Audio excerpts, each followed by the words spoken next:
Somos todos esportes em cena. Esportes em cena, um novo olhar sobre o esporte. Olá, amigos da PUC TV. Sou Luiz Bercó, estou aqui para mais uma vez levar para todos nós o nosso Esportes em Cena. Afinal, somos todos esportes e para desporto somos todos esportes em cena e falamos de tudo que diz respeito ao esporte, desde os seus praticantes, aos seus condutores, aos seus gestores e também a justiça desportiva do estado de Goiás. Como é que está a justiça desportiva aqui? Como é que o Tribunal de Justiça Desportiva do estado de Goiás, como é que ele é do futebol, né? Nós estamos falando do futebol. Como é que os clubes se comportam, como é que eles agem. E nós temos sempre essa questãozinha aqui conosco, né? Os clubes respeitam as decisões dos tribunais, os clubes respeitam as decisões do Tribunal de Justiça Desportiva, que é para onde eles recorrem quando tem necessidade. Quem vai falar sobre isso, nós temos duas autoridades que estão aqui para falar sobre isso. O doutor Leopoldo e o doutor Adalberto são dois baluartes da Justiça Esportiva em Goiás que vão falar sobre isso. Aliás, eu quero deixar aqui meu agradecimento ao doutor Paulo Henrique Pinheiro, que indicou o doutor Isaac, que é o presidente do Tribunal de Justiça Desportiva, e nós pedimos ao doutor Paulo Henrique que indicasse duas pessoas que pudessem muito bem representar o estado de Goiás. Ele indicou o doutor Isaac e o doutor Isaac, por não pôde estar presente, indicou o doutor Leopoldo e o doutor Adalberto. Muito obrigado a vocês pela presença, que nos honra muito, e mais uma aula que nós vamos receber aqui hoje, hein, sobre o Tribunal de Justiça Desportiva. Essa aula é pesada, ligada ao futebol, pelo amor de Deus. Doutor Leopoldo, muito boa tarde. Doutor Adalberto, boa tarde. Por quem que a gente conhece? Começa. Não. Aí, tá vendo? Por favor, vice-presidente em primeiro lugar. Em primeiro lugar, o vice-presidente. É uma honra participar desse programa, que a gente acompanha, que a gente assiste, e o Tribunal de Justiça Desportiva do Futebol do Estado de Goiás se sente muito lisonjeado pelo convite. Nós aqui agradecemos muito mesmo, muito a presença de vocês.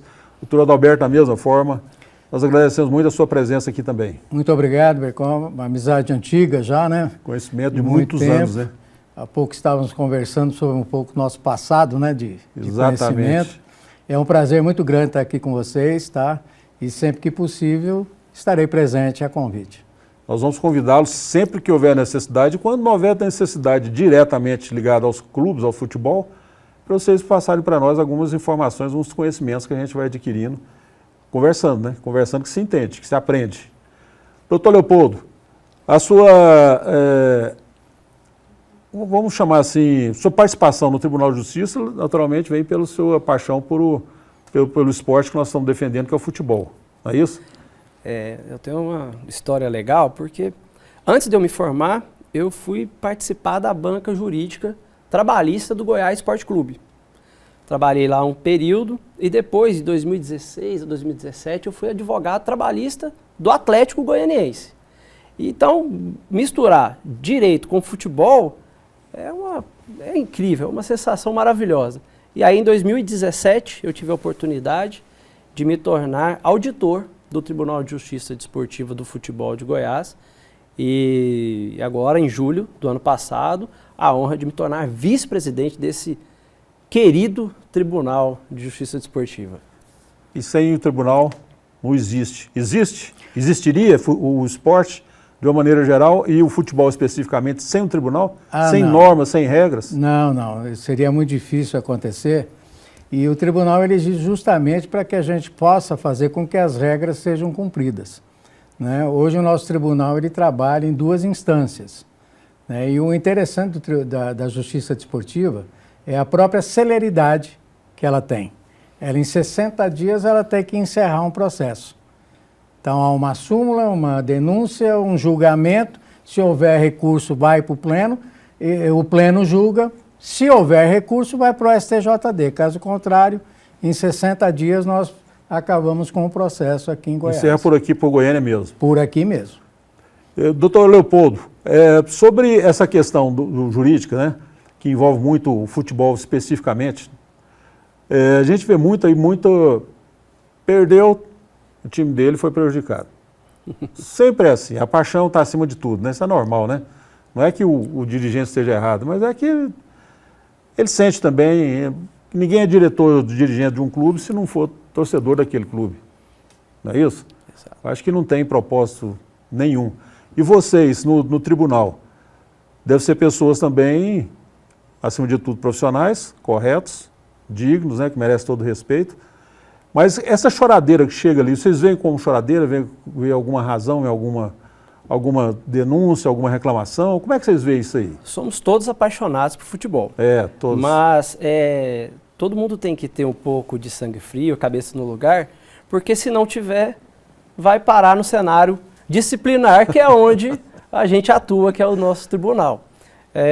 Então, assim, muitas situações de desrespeito à arbitragem, de reclamações ofensivas, são alvo, sim, de punição no nosso tribunal, que o doutor Adalberto, com a maestria que lhe é peculiar, deixou claro que é muito rápido o nosso processo.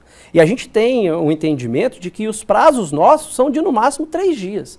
Então, 3 dias para a Procuradoria apresentar uma denúncia de quando recebe a notícia, a súmula de determinada partida. São mais ou menos 3 dias para você marcar a sessão de julgamento. E é interessante que os julgamentos, eles são, em regra, orais. Caso uma das partes tenha interesse, o relator ele tem 2 dias para redigir o julgamento, o acórdão. 2 dias? 2 dias. É tudo muito rápido, exatamente para que a competição, a instituição, o atleta ou o dirigente, ele não venha se beneficiar da morosidade da justiça desportiva e, por exemplo, ir cumprir pena depois que o campeonato acabou, ou aquela determinada fase do campeonato encerrou. E a gente tem essa preocupação porque a regra é um processo rápido. E, às vezes, se a gente demora para aplicar uma determinada pena, ao invés dessa equipe sofrer essa pena em uma determinada partida, ela vai cumprir essa pena lá na frente. Então, pensa nos adversários, né, doutor Alberto? Aquele adversário, ele pensou, se a justiça fosse rápida, eu queria jogar contra essa equipe desfalcada. Mas aí eles demoraram e aí a pena, na verdade, no conflito entre as instituições esportivas, foi outra equipe que foi lá beneficiada desse desfalque, dessa punição. Então, a gente tem um trabalho brilhante da nossa Procuradoria, que cumpre e se dedica muito no cumprimento desses prazos internos nossos. Esses prazos internos, que o doutor Leopoldo falou muito bem aqui, que pela agilidade e tudo mais, eles são cumpridos à risca. Nós procuramos, né, nós, como cidadãos aqui da maneira geral, estávamos acompanhando o que acontece nos clubes, né? E esses clubes, eles podem, em algum momento, poderiam pelo menos, se considerar prejudicados pela agilidade do tribunal. Vamos deixar para o próximo bloco. Essa música é bonita, né? Vocês vão concordar comigo que a música é bonita. Vamos falar sobre isso no próximo bloco? Okay. Combinado.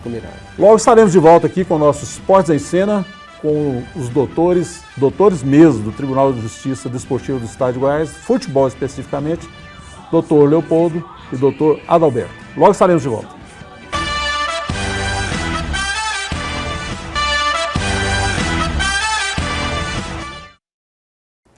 Estamos de volta aqui pela PUC TV com o nosso Esportes em Cena, sempre com o oferecimento da Unimed, que está conosco há muito tempo, e a Unimed é um plano de saúde que se liga muito na prática esportiva, está sempre incentivando com as corridas. Vocês têm o Unimed? Participam das corridas da Unimed? Não. Vocês não levam muito jeito quem participa de corrida, não. Eu já participei de corrida da Unimed. Minha mãe também. Minha mãe, ela tem... Dona Maria Siqueira, ela vai fazer 75 anos, faz academia 4 vezes por semana, participa de muitas coisas, porque a Unimed também tem essa preocupação de promover a atividade física das pessoas, exato, porque é prevenção. É lógico. Doutor Adalberto, fazendo uma perguntinha aqui, chata, mas faz parte, né? O que vocês definem ali no tribunal, da maneira geral, né? Que vocês definem no tribunal. Isso, normalmente, os clubes recorrem ou não recorrem? vai para uma instância superior? Como é que funciona isso aí? Ou normalmente eles acatam o que vocês decidem ali no tribunal? Como o doutor Leopoldo disse agora há pouco, poucos são os recursos para um pleno que nós temos. As comissões, o julgamento das comissões são levados muito bem ao pé da letra, muito bem feitas. Então, pouco recurso nós temos. Para não dizer que não tivemos recursos, tivemos 2 recursos esses dias atrás. Foi um no caso de uma equipe, não sei se eu posso, até posso falar o nome, né? Se quiser, do pode Goiás, falar. Do Goiás Esporte Clube, que foi apenado num determinado valor e recorreu, achando que o valor havia ultrapassado um certo limite.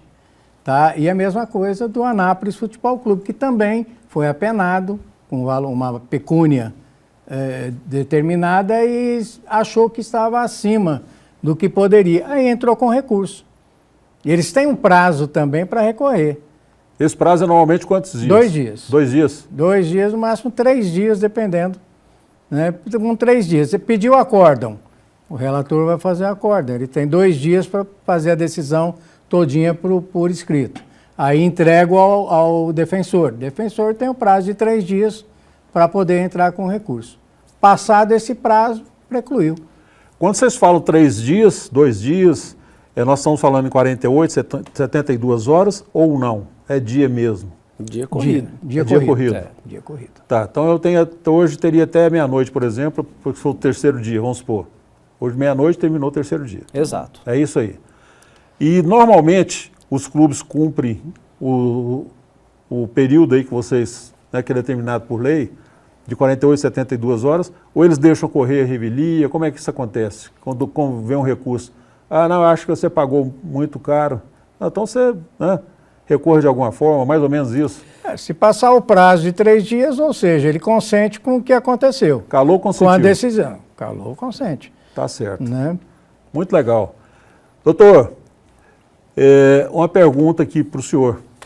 Muito interessante, que eu acho um fato interessante, que tem muito recurso. No futebol goiano a gente tem visto alguns jogos também com recurso, não, muito comentário. Muito comentário, não é nem recurso. Muito comentário a respeito da atuação da arbitragem, principalmente do VAR. Né? Isso chega até vocês também? Bom, nós, do Tribunal Poderia de Justiça, chegar, né? Sim, no Tribunal de Justiça Esportiva do Futebol de Goiás, julga as partidas organizadas pela Federação Goiana de Futebol. Só a Federação Goiana de Futebol. Tanto no cenário profissional quanto no não profissional. E nós sabemos, por exemplo, que o Campeonato Goiano teve a participação do VAR nas partidas. Mas nós não tivemos nenhuma reclamação referente à atuação da arbitragem do VAR nesse cenário disciplinar de cumprimento e aplicação das normas do futebol durante o Campeonato Goiano. Nenhuma reclamação, nada?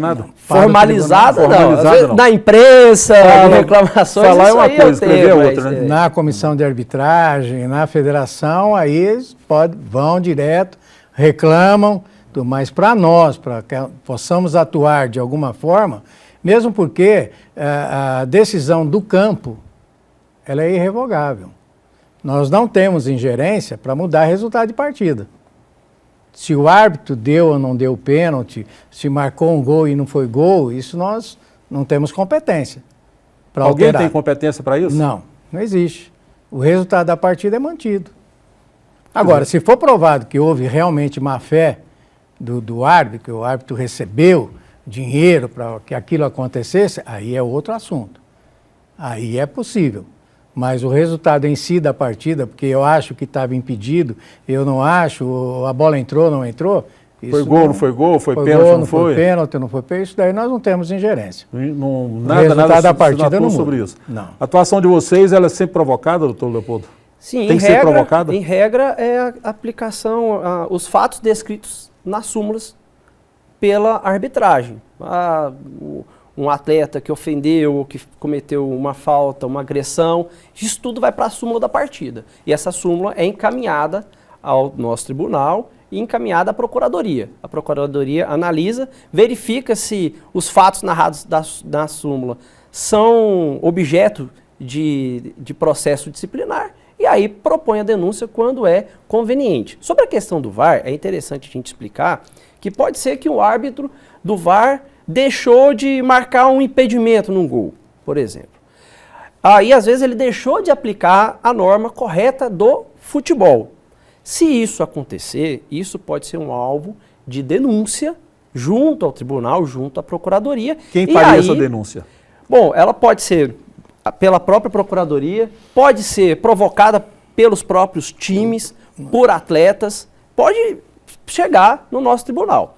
E aí a gente analisa se aquele árbitro, se aquela comissão realmente deixou de aplicar alguma norma específica, teve uma negligência, uma imperícia naquela partida, e aí tem a possibilidade de aplicação de sanção disciplinar àquela pessoa física, a pessoa natural, ou às vezes a um clube ou a um dirigente que veio violar as normas previstas no Código Brasileiro de Direito Esportivo, o CBJD.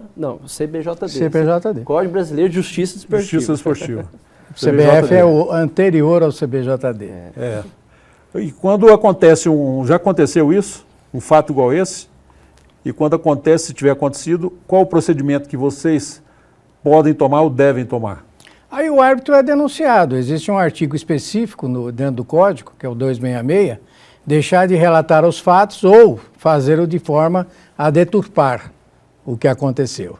Nós temos casos, por exemplo, o árbitro relata o Leopoldo, da equipe tal, cometeu tal ato. Quem é o Leopoldo da equipe tal? O Leopoldo é Leopoldo Siqueira. Leopoldo só não existe. Então o árbitro está na descrição dificultando a punição do Leopoldo. Porque como é que vai ser feita a denúncia para o Leopoldo? Quantos tem Leopoldo naquele clube? Ele está dificultando, ele não está direcionando a pessoa. Então ele é punido. Tem que pôr o número da camisa também? Que tá do jogador, sim. O número da camisa e o nome.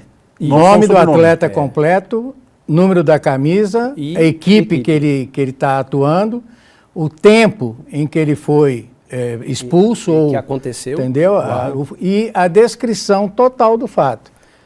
Já teve Cometeu uma jogada violenta, vai ser denunciado. Por quê? Que tipo de jogada violenta? Que tipo de jogada violenta? O que é uma jogada violenta? Entendeu? Qual que é? Entrou de carrinho, está por trás, pela frente, pela lateral, atingiu o tornozelo, atingiu a perna, né? Machucou o atleta recebeu atendimento, não recebeu atendimento, saiu sem reclamar, não, saiu reclamando, disse isso. Tudo isso tem que colocar. Já teve alguma... Eu acho que não, mas só por curiosidade. Isso aqui é uma vontade que eu tenho que acabe no futebol. Dessa embramação do jogador, de simulação, de cair, botar a mão no rosto e faz de conta que doeu demais, que levou uma cotovelada e tudo. Pô, joga basquete, a gente joga basquete, joga handebol, joga porção de esporte, né, que tem contato cotovelo toda hora. No futebol, às vezes nem encosta, o cara fica rolando no chão. Às vezes tem muita força para rolar e não tem para levantar, né? Esse tipo de simulação, ele pode sim ser alvo de punição disciplinar, desde que seja devidamente descrito na súmula ou provado através de vídeos, né, e que podem ser utilizados como prova no processo disciplinar, no processo desportivo. Processo esportivo. Essa questão disciplinar, vamos falar sobre isso depois. Essa musiquinha é bonita demais, eu gosto demais dela. Pena que signifique parada, né? Vamos dar um breakzinho aqui com a nossa vinheta do Esportes em Cena, e pela PUC TV, logo estaremos de volta falando sobre o Tribunal de Justiça do Estado de Goiás. Futebol, estamos destacando.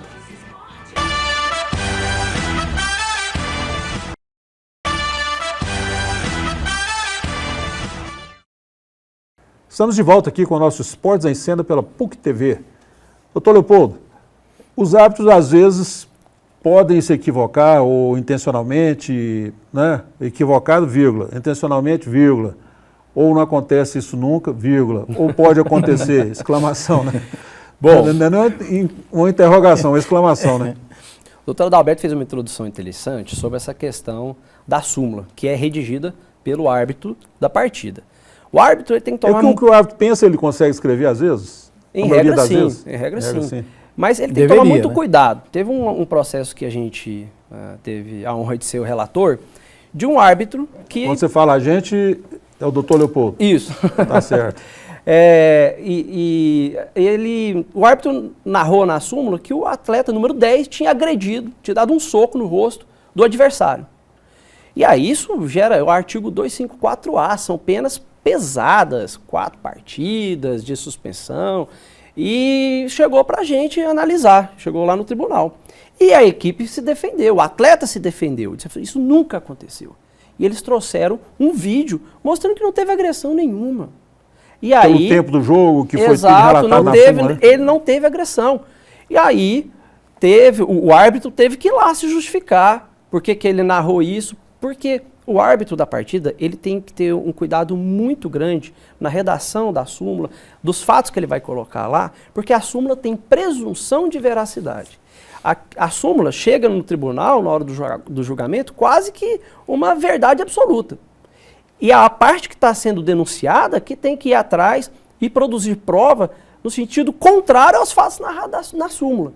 Então, isso é difícil hoje, você às vezes ter testemunhas ou até uma filmagem exclusiva daquele momento, da partida. Então, o árbitro tem que tomar muito cuidado com o que ele vai descrever na súmula, porque se não for verdade, se não for procedente aquilo que ele está apontando, ele pode responder disciplinarmente. A disciplina, pois é, aí falou uma coisa legal, doutor Leopoldo. Doutor Alberto, o árbitro, a disciplina para o árbitro, ela é julgada também, essa questão disciplinar do árbitro, é julgada, poderá ser julgada ou é julgada também pelo Tribunal de Justiça Esportiva? Sim, é o que acabamos de dizer. Essa é uma pergunta legal, né? Que é uma coisa curiosa, né? Mas muita gente acha que não. A gente Muitos pensa que o árbitro clubes está acham, acima, né? acha que o árbitro passa desapercebido. Não, ele relata, não vai acontecer nada. Acontece. Fez coisa errada, vai ser punido. Tem árbitro que já levou 30 dias de suspensão. Não existe aquela publicidade. Nós não damos publicidade, nós publicamos todas as decisões. Todas elas são publicadas no site. Falar em publicidade, eu acho que esse é um desse tribunal de vocês, né, que vocês fazem parte hoje, talvez, não sei se pela quantidade menor, né, de casos, não sei, ou por falta de publicidade mesmo, a gente nem sabe que o tribunal existe. Mas para você ter uma ideia, o ano passado nós julgamos 572 processos. Nenhum foi divulgado. Está tudo divulgado no site do tribunal. Publicamente. Pela imprensa, né? Pela imprensa e tudo, não foi, né? Inclusive, eu queria até fazer, se me permite, doutor Leopoldo, eu fazer um convite numa próxima sessão. Concedida. Muito obrigado. Uma próxima sessão que a gente tiver, uma sessão que traga uma certa relevância, casos polêmicos, né? Convidá-lo e convidar a sua equipe para que você possa fazer a transmissão dessa sessão de julgamento. Porque a gente sabe que muitas coisas, por exemplo, nós estamos num campeonato não profissional, agora que começou a segunda divisão, né, que pode aparecer algum assunto ou não. As categorias não profissionais, muitas das vezes, os clubes não estão nem preocupados em mandar defesa. O tribunal é preocupado, tanto que o tribunal tem um defensor dativo, atuando dentro do tribunal para atender esses atletas não profissionais. O atleta profissional não é atendido pelo nosso defensor. O clube é que é responsável por defendê-lo. O clube que tem que ser tem que ter departamento do profissional, jurídico, né? Do profissional, o clube que tem que ter a responsabilidade. Olha, eu acho esse departamento jurídico tão importante mesmo, não só para os clubes, para as federações também. Eu fui presidente da Federação de Basquete 10 anos. A minha federação, eu chamo a minha porque eu era presidente, mas não é a nossa federação, né? Eu parecendo alguém que chama tudo de nosso, né? Mas a Federação de Basquete, ela só passou a ser vista com mais respeito e tudo, com credibilidade mesmo, com o departamento jurídico. Porque nós, ao invés do presidente, eu chegava lá e eu ia falar o quê? Falar como basqueteiro e não como advogado. O advogado sabe como é que fala. Mas, Bercó, hoje nós temos a Advocacia Goiana de Direito Esportivo, e eu menciono tranquilamente, o doutor Paulo Pinheiro, o doutor Vitor Cortez Amado, o Marcos Egídio, pessoa fantástica, o doutor João Vicente, sabe? São verdadeiras referências jurídicas no cenário nacional. O Estado de Goiás é muito bem representado. Estou sendo injusto porque agora nesse momento estou deixando de mencionar nome, né? Outros colegas, mas são bancas muito competentes e que dificultam muito o trabalho da nossa procuradoria e tornam os julgamentos muito científicos e de alto nível. Isso que eu falava com ele, para que você está fazendo isso? Faz desse jeito. Eu falei, não, dentro da advocacia a gente age dessa maneira. Então foi uma maneira simples, função não remunerada, que trabalha ali quem quer, de graça, e sacrifica um tempo lascado para poder estar acompanhando todos os processos, que tinha os campeonatos eram muito disputados e tinha sempre um recurso qualquer para encher a paciência, né? É porque o Tribunal de Justiça Desportiva, todas as federações têm que ter. A própria Constituição, ela já diz que aí todas nós pegamos o tribunal, levamos levamos lá para dentro da federação, tinha um tribunal. E aí põe o tribunal dentro da federação. Mas muitas federações não fazem isso. Não, nem ativo É. Nem ativo não tem nem interesse. Às vezes as federações não têm nem interesse em tornar isso público, É. né? Mas os cúmplices da gente tem que ser a imprensa e os pais, os atletas. Quando se trata de esporte amador, especializado, os cúmplices têm que ser a imprensa e os pais, porque eles divulgam tudo. O doutor Adalberto mencionou, foram 572 no ano passado. Esse ano já foram 254. 254 processos.